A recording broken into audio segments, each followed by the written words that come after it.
Hello and welcome to NJBIZ Conversations. I'm your host, Jeff Kanige. My guest today is Melanie Willoughby. She is the Executive Director of the New Jersey Business Action Center. Melanie, welcome back. Well, thank you so much for having me. Well, thanks for joining me. I appreciate you taking the time. I wanted to talk about what's been going on at the Business Action Center on a number of different programs that you have. I mean, it's a really sort of a tumultuous time for businesses, and I think it's important that they know what you do and what you have to offer. I want to start with what we talked about the last time when you were here, which was about what you do for businesses who want, New Jersey businesses that want to expand overseas. I don't know if you recall that, but I'm curious, given the sort of tensions around international trade and what's been going on with international relations, whether you're still getting inquiries about that kind of thing, and whether there's still an interest in among New Jersey businesses in expanding internationally. Well, there absolutely is a interest in business expanding internationally. And all it is that we have a program called the STEP program, which actually helps to fund businesses to be able to do the international trade shows. Right. And we make sure that we place them in the right countries where they're going to have an opportunity to be able to trade. And so we also have a fancy food show, which happens in New York on a annual basis. And the fancy food show is where we take a lot of our businesses. As a matter of fact, we took 28 clients this past year. Really? And help them to grow and get the contacts that they needed in order to be able to trade internationally. So there absolutely is still an interest, and we are there for the companies in New Jersey who want to do this, from the very small to the much larger. Okay, well that's interesting. What I mentioned the sort of the kinds of issues that business people have to deal with right now. What else are you hearing? What do you hear? What kind of questions are you getting from folks about what they need? What do they need? What are they looking for? What are they worried about? What are you hearing from the people you talk to? Well, the businesses are very concerned about the permitting process in New Jersey. And the permitting process in New Jersey is very complex. And whether you're trying to get a permit from the Department of Transportation or a permit from your local government or from the DEP, because they're all different kinds of permits in New Jersey. And when you're building a building or you're expanding a building, this is where businesses get very confused. And so they come to the Business Action Center, and we can really help them clarify what permits they need and help them walk through the process of getting those permits. And we have done so for thousands of companies so far at the Business Action Center. And this is really where we are doing a really great job. Okay, well, and I hear that all the time. I mean, one of the main things that I hear when I talk to business owners and executives about what challenges they face, that very issue of dealing with state government on permitting issues and other regulatory issues is one of the top concerns. Well, yes, and the regulatory issues just aren't permitting. It's also understanding all of the laws and regulations that impact them. Exactly. And so we can help walk them through that as well. And we do that for small businesses in particular, Jeff, because of the fact that small businesses don't have staff to be able to help them with understanding all of the rules and regulations that they have to follow. So all you have to do is call the Business Action Center, and we'll help walk you through that, whether it's your registration, whether it's making sure that you have the right corporate status, whether you're filing your annual report. These are things that small businesses get hung up on all the time. Right, and if you don't have a whole legal department that can handle those kinds of things, just a call to you would get them kinds of information that they need. Absolutely, and we'll solve that by them calling 1-800-Jersey-7. There you go. There you go. That number will be in the post accompanying this video, so don't. Excellent. Because that's a really, really important part of what service we provide, which is through our 1-800 number, as well as through our chat, which is available through business.nj.gov. Okay, very good. Again, that all this and contact information will be available to viewers who are interested in getting in touch. Okay, some of the other programs that you're involved in. I'm curious about the manufacturing network, which was created, if I recall correctly, by the Manufacturing and Higher Education Act. What is your involvement? How does that work, and what have you been doing with regard to manufacturing in New Jersey? Obviously, it's been a big topic for years now for a lot of businesses. Absolutely. Well, manufacturing is still very much alive and doing well in New Jersey. And so I think that that's an important thing to get out there first, and that New Jersey's Business Action Center is committed to the manufacturing industry.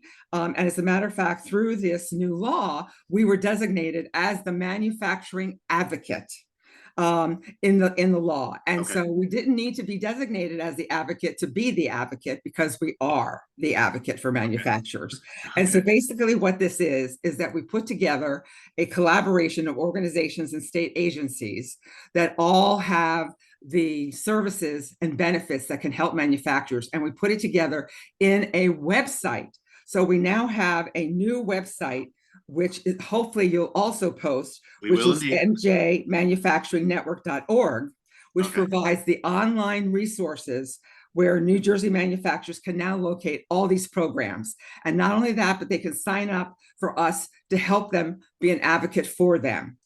So this is a whole new program that we're very pleased and proud of. And the New Jersey Manufacturing Extension Program is very much a part of providing this service and benefit to the manufacturers. Okay, very good. Going to move on to cannabis. You also have another program, the Cannabis Training Academy, another industry that there's been a lot of talk about in this state. Seemed to get off to a slow start, in part because a lot of folks didn't really know how to deal with the regulatory apparatus and the kinds of things that have been set up by the law. What does the Cannabis Training Academy do? My understanding is the last number I saw, you've helped about 1,300 participants, which sounds good given what we heard about how the slow start. What can you tell us about the Cannabis Training Academy? Well, I'm happy to say, Jeff, that we're now up to 1,700 participants. 1,700, there we go. There we go. And we're climbing every day because of the fact that this is what the Business Action Center does. It helps people in the regulatory environment. And so the Cannabis Training Academy whole purpose is to help aspiring entrepreneurs get all of the information they need on how to get a license for a dispensary. Okay.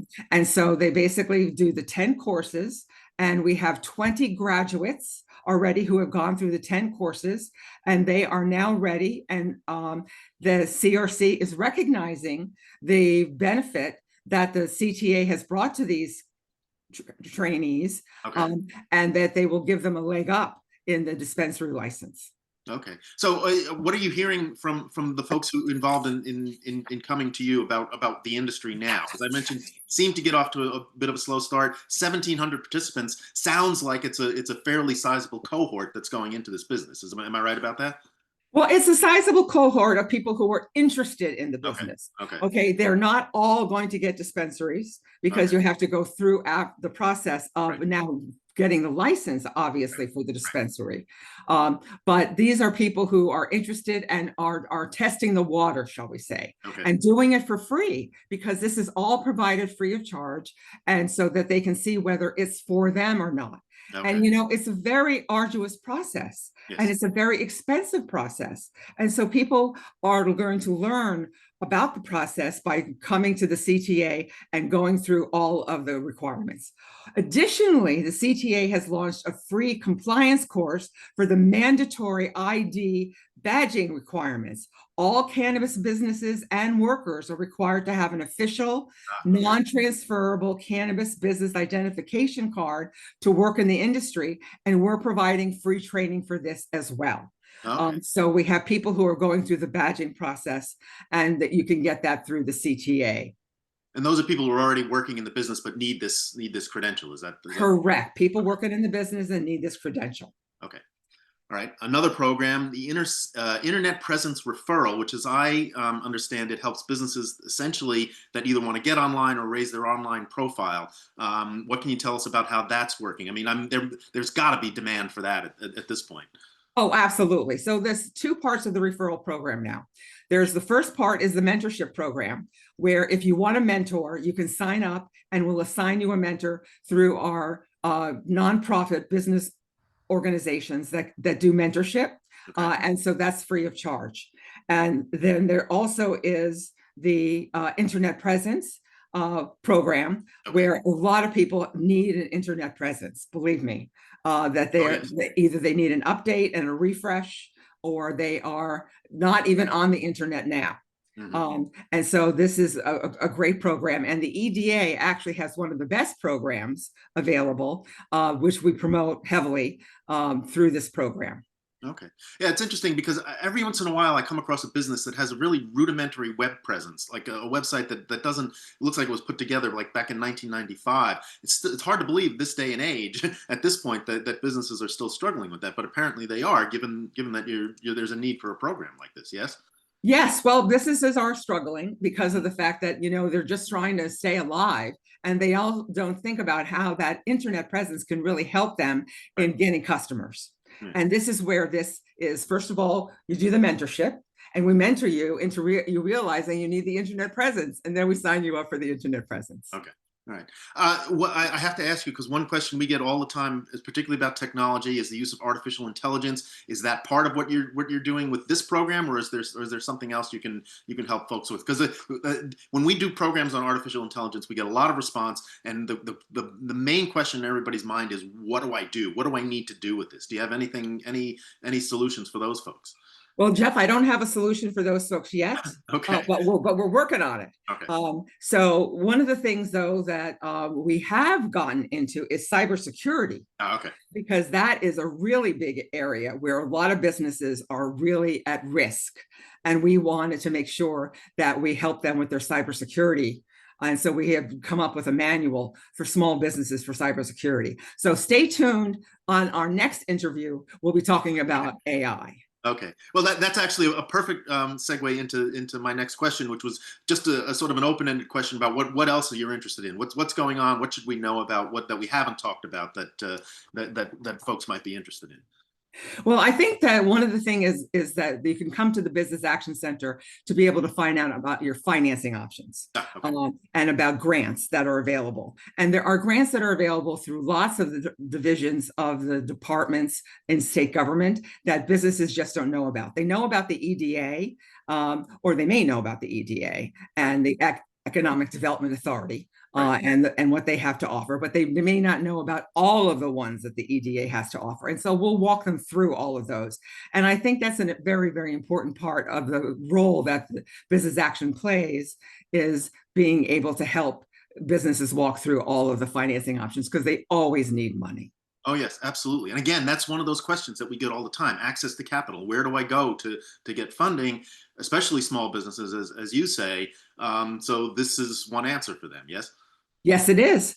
And you come to the Business Action Center, and we're like the answer solution center for everything possible that a business is going to ask. And if we don't know the answer, we're going to find it out for you. Okay. Now, one of the things that struck me about reading about the Business Action Center and what you do is that you facilitate collaboration among businesses, among manufacturers, small businesses. What that's, I mean, I guess I can kind of see it, but on the other hand, you businesses, when you think of businesses, you think about competition rather than collaboration. What's this program for? How do you what's involved with what you do with collaboration and how you get folks to cooperate? Well, I think that one of the things that's really, really important is that businesses understand how they need each other Okay. in order to be able to do business together. And so that's one of the things that we help businesses understand when they call us, and about how they can work together, in the, for instance, in the export markets, where they can work together in going internationally. And so we actually had a whole series of webinars that are available on our website that we did on exporting and how businesses can get into exporting and help each other. Okay, yeah, I guess that makes sense because there's a lot involved in obviously in exporting. There are all sorts of facets: transportation, logistics, shipping, e-commerce, the whole thing. So I Right, guess, right, exactly. And good. we actually work together with the New Jersey Food Council. Now, here's another way that we work Okay, together with other businesses is that we are looking to do uh, the importing okay, with working with companies that are part of the membership of the New Jersey Food Council, which are the Wake Ferns and the right, Wawas, right. and having them work together with our companies that are looking to sell their products. So this is another way that we foster collaboration. Okay, all right, that makes sense. Okay, finally, before I let you go, I'm curious, do you have any a favorite anecdote or a favorite success story that you can tell us about that might illustrate what you do for businesses and what someone can get out of it? Well, absolutely. So David's Cookies, who everybody knows, David's Oh yes. Cookies, Hmm. one of the best known cookie brands in the food industry, was celebrating a ribbon cutting of their new 100,000 square foot facility in Cedar Grove. Hmm. Now, this $25 million facility includes a $60 million square foot building to accommodate cold and dry storage. And we advocate to help them with all of their permitting. And it made a huge difference in them being able to open early and on time. Okay. Well, that perfectly goes back to our, with where we started the discussion, and that on permitting and help for businesses. So, Melanie Willoughby, we'll leave it there. Executive Director of the New Jersey Business Action Center. Thank you very much for joining me. I appreciate it. Well, you're very welcome. Nice to see you again. Oh yes, and I hope you come back and tell us a little bit more about all the things that you're doing. Absolutely. Okay. Thank you again, and thank you for watching. Until next time, stay safe, everyone.